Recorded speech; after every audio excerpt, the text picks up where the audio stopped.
দেখো Antonio Guterres তিনি তো রাষ্ট্রপুঞ্জের এরকম একটা পদে রয়েছেন, গুরুত্বপূর্ণ পদে রয়েছেন। তার কাছে একাধিকবার রিপোর্ট গিয়েছে, মানবাধিকার লঙ্ঘন হয়েছে বাংলাদেশে দিনের পর দিন আমরা দেখছি। সেই বিগত অগস্টের ঘটনা যদি সামনে আনি, এতবার ধরে বাংলাদেশে এত রকমের পরিস্থিতি তৈরি হচ্ছে, কখনো সংখ্যালঘু নিপীড়ন, কখনো মৌলবাদের আস্ফালন, কখনো এইভাবে ঘরবাড়ি জ্বালিয়ে দেওয়া হচ্ছে। এবং আমরা এই ঘটনাও দেখেছি যে ওখানে যারা সংখ্যাগুরু সম্প্রদায় তাদেরও একাংশের উপর হামলার ঘটনা ঘটছে। এবং আওয়ামী লীগ তারা এই মুহূর্তে রাস্তাতে নামতেই পারছেন না, যে অবস্থা তৈরি হয়েছে। খুব অল্প সংখ্যায় একটি বা দুটি মিছিল আন্দোলন করার যদি চেষ্টা করছেন, র্যালি বার করার চেষ্টা করছেন, তাহলে সেখানেও কি ধরনের হামলার ঘটনা ঘটছে। এই পরিস্থিতিতে রোহিঙ্গা শরণার্থী শিবিরে যাচ্ছেন উনি অ্যান্তনি গুতেরেস, এবং ইউনুসকে সঙ্গে নিয়ে যাচ্ছেন। যে ইউনুসের বারবার মুখ পুড়েছে গোটা দেশের কাছে, তার প্রতিবেশী দেশের কাছে এবং গোটা বিশ্বের কাছে, সেই ইউনুসকে নিয়ে কি কারণে অ্যান্তনিও গুতেরেস তিনি এতটা গুরুত্ব সহকারে এই বৈঠক করছেন বা শরণার্থী শিবিরে যাচ্ছেন, সেখানে গিয়ে এই মুহূর্তে যে দাওয়াত, সেই দাওয়াতে অংশগ্রহণ করছেন। রমজান মাস চলছে, সেখানে এই দাওয়াতে অংশগ্রহণ করা, অর্থাৎ এটা কোথাও যেন সৌম্য বোঝানোর বা বলারও চেষ্টা হচ্ছে। আমি জানি না যে এই রাষ্ট্রপুঞ্জও কিন্তু সমালোচনা করেছে বাংলাদেশের, আর আজকে তারা কোথাও একটা এই বার্তা দেওয়ার চেষ্টা করছে যে না, অল ইজ ওয়েল। একেবারেই সেদিকেই অবশ্যই যে এই মুহূর্তে অ্যান্তনিও গুতেরেসের এই যে সফর, এবং তুমি যেমনটা বললে যে তিনি যে দাওয়াতে অংশগ্রহণ করবেন, ঠিক কি বার্তা দিতে চাইছে রাষ্ট্রপুঞ্জই বা কি বার্তা দিতে চাইছে, এবং এই যে সফর তুমি যেমনটা বললে যে ইউনুসের সঙ্গে তিনি যাবেন যে এই দাওয়াতে, এবং পাশাপাশি তুমি যে বললে যেমন রোহিঙ্গাদের যে স্থান সেখানেও তিনি সফর করবেন, তো সেই জায়গায় দাঁড়িয়ে বাংলাদেশও বা কি বার্তা দিতে চাইছে অন্তর্বর্তী সরকারের উপদেষ্টা প্রধান মোহাম্মদ ইউনুস, তিনি কি বার্তা দেবেন এর মাধ্যমে। একাধিকবার আপনার সঙ্গে অনুষ্ঠান করেছি, কিন্তু এই পরিস্থিতি কখনো তৈরি হতে পারে আগামী সময়ে, কারণ আমরা যেটা দেখছিলাম বা বোঝার চেষ্টা করছিলাম, হয়তো জানি না, এটা আপনার কাছ থেকে ব্যাখ্যা পেলে আরো সুবিধে হয়, যে রাষ্ট্রসংঘের তরফ থেকে বা রাষ্ট্রপুঞ্জের মহাসচিব তিনি এই মুহূর্তে রয়েছেন, এখানে বাংলাদেশে এসেছেন, বাংলাদেশে কথা বলছেন, মোহাম্মদ ইউনুসের সঙ্গে বৈঠক করছেন, রোহিঙ্গা শিবিরে তাদের নাকি দাওয়াত রয়েছে ইত্যাদি ইত্যাদি শুনছি। তাহলে কোথাও কি আন্তর্জাতিক স্তরে যেভাবে বাংলাদেশের মুখ পুড়েছিল বিভিন্ন ইস্যুতে, সেটাতেই কোথাও মরণ লাগানোর চেষ্টা হচ্ছে? আর যদি সেই চেষ্টা হয়ে থাকে, কার অঙ্গুলি হেলনা হচ্ছে? আপনার কোথায় মিউট আছে আর্যদা, একটু যদি মিউটটা অন করেন।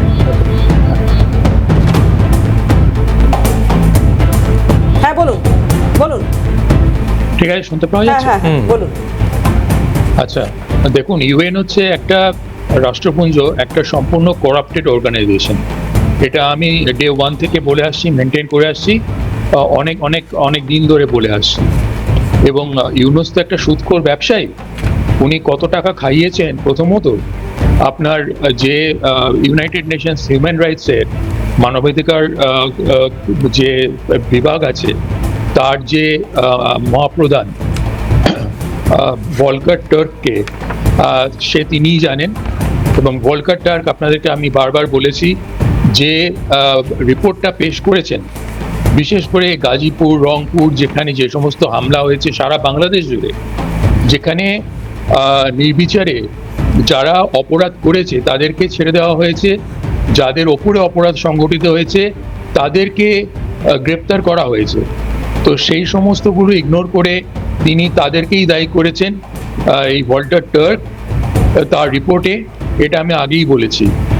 আর অ্যান্টোনিও গুতেরেস উনি কোন স্পর্ধায়, আমি একদম খুব মন দিয়ে শুনি এবং আমাকে বলতে দিন ভালো করে, কোন স্পর্ধায়, কোন সাহসে অ্যান্টোনিও গুতেরেস আজকে বাংলাদেশ সফর করছেন। অ্যান্টোনিও গুতেরেসের এইটা বোঝা উচিত, এটা ভারতের পরিপ্রেক্ষিতে আমি বলছি না, সারা বিশ্বের পরিপ্রেক্ষিতে আমি এই কথাটা তুলছি আজকে এই কথাটা।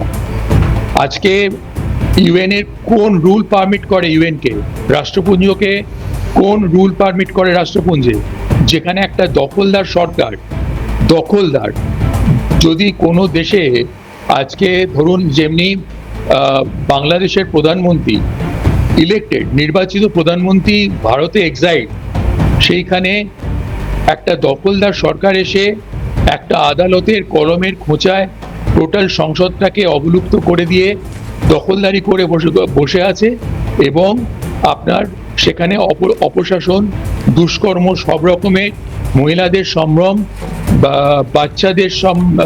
বাচ্চাদের ওপর অকথ্য যৌন অত্যাচার, মহিলাদের ওপর অত্যাচার, সমস্ত কিছু চালিয়ে যাচ্ছে, ডাকাতি, রাহাজানি ইত্যাদি। এই খবর ওনার কাছে নেই, এটা বিশ্বাস করতে হবে। আমি আপনাদের জ্ঞাতার্থে জানাই, গত পরশু আমি একটা ইভেন্টকে ইমেল করেছি যথার্থ জায়গায়, এবং আমি জানতে চেয়েছি, যেখান থেকে জানতে চাওয়া যায় যে কোন অধিকারে ইউএনের কোন রুল পারমিট করে অ্যান্টোনিও গুতেরেসের এই সফর। আমি তাদের কাছ থেকে 48 ঘন্টা হয়ে গেছে, এখনো কোনো উত্তর পাইনি। তো যদি উত্তর পাই আমি নিশ্চয়ই জানাবো। তবে আমি একজন সেফটি অ্যান্ড সিকিউরিটি অ্যানালিস্ট হিসাবে আমি জানতে চেয়েছি, যেহেতু আমি বিভিন্ন মিডিয়া প্ল্যাটফর্মে আসি, আমি সেই হিসাবে সেই অধিকারে আমি এটা জানতে চেয়েছি। তো এই হচ্ছে অবস্থা। আর সেইখানে আপনারা জানবেন যে এখানে ইউএনের সবসময় একটা ইসলামিস্ট উগ্রপন্থীদের প্রতি সহানুভূতি থাকে, যেটার উপরে ডোনাল্ড ট্রাম্প পর্যন্ত ক্ষুব্ধ। তার যে কাউন্টার টেররিজমের চিফ ডক্টর সেবাস্টিয়ান গোরকা, তিনি ক্ষুব্ধ, তুলসি গাবার্ড ক্ষুব্ধ, আপনার মার্কো ওনার নামটা কি, মারিও রোবারিও বা কিছু, ওনার যে আপনার বিদেশ সচিব, তিনি ক্ষুব্ধ। তারপরে মাইক ওয়ালস, ওনার যিনি এনএসএ জাতীয় নিরাপত্তা উপদেষ্টা, তিনি ক্ষুব্ধ, সবাই ক্ষুব্ধ। মার্কো রবিও উনি আসছেন, এবং তুলসি গাবার্ড ভারতে আসছেন। তার ফল কি দাঁড়ায় সেটা দেখতে হবে, কিন্তু এইটা খুব সাংঘাতিক ব্যাপার হচ্ছে। এটা মানে ওদের স্পর্ধার চরমতম সীমায় রাষ্ট্রসংঘ পৌঁছে গেছে, যেখানে ইমরান খানের মতন একজন উগ্রপন্থী প্রাইম মিনিস্টারকে যা তা কথা বলতে দেওয়া হয় ওদের প্ল্যাটফর্ম থেকে। আর সেইখানে আর একটা জিনিস জানবেন, অজিত ডোভাল, খুব ইম্পর্টেন্ট এটা। অজিত ডোভাল এখানে আমাদের ওয়াকিরুজ্জামান, যিনি বাংলাদেশের সেনাবাহিনীর চিফ, তাকে অত্যন্ত সাহায্য করেছেন। পুরো পরিস্থিতি বাংলাদেশের গত 48 ঘন্টায় 72 ঘন্টায় সাংঘাতিক অবস্থা হয়েছিল, এবং আমাদের পররাষ্ট্র দপ্তরের 4জন অফিসার সেখানে ছিলেন গুলশানে, এবং তারা অনেক কিছু কাজ করেছেন অজিত ডোভালের নির্দেশে। সেগুলো বলতে গেলে একটা মহাভারত লেখা হয়ে যাবে, কিন্তু পাকিস্তান বুঝে গেছে ভারতের ক্ষমতা, এবং যার ফলে ওয়াকারুজ্জামান প্রাণে শুধু বেঁচে যাননি, তিনি দখল নিয়ে নিয়েছেন অনেক সেনা ক্যাম্পের, এবং যে সমস্ত মেজর জেনারেলকে কালকেই আমি বলেছি, সেগুলো রিপিট করতে চাইছি না, তাদেরকে গৃহবন্দী করেছেন। তাদের টার্গেটে আরও 29 জন আছে। পিনাকি ভট্টাচার্যের প্রাণ সংশয়, ইলিয়াস হোসেনের প্রাণ সংশয়, এটা পরিষ্কার জেনে রাখবেন। যে কোনো দিন তাদেরকে এলিমিনেট করা হবে। এবং তার সঙ্গে আপনার যেটা ব্রিটিশ হাই কমিশনার, চিন্তা করুন, ব্রিটিশ হাই কমিশনার জামাতের লিডারের সঙ্গে মিট করেছেন, ব্রিটিশরা কিভাবে ইনভলভ, এবং তাদেরকে বলেছেন এই অজিত ডোভালের মানে সঙ্গে পেরে না উঠে তারা বলেছেন জামাতকে চুপ করে যেতে এখনকার মতন। এই হচ্ছে অবস্থা। পুতিন এবং ট্রাম্পের একটা মিটিং আছে সৌদি আরবিয়ায়, সেইটার দিকে আমরা তাকিয়ে আছি। এইটা হচ্ছে বাংলাদেশের পরিস্থিতি। এবং কুয়েত থেকে একজন মেজর জেনারেল আছে ওদের, তার উপরে টার্গেট করা আছে। তিনি হয় এলিমিনেটেড হবেন, আর নয় তাকে গৃহবন্দী করা হবে।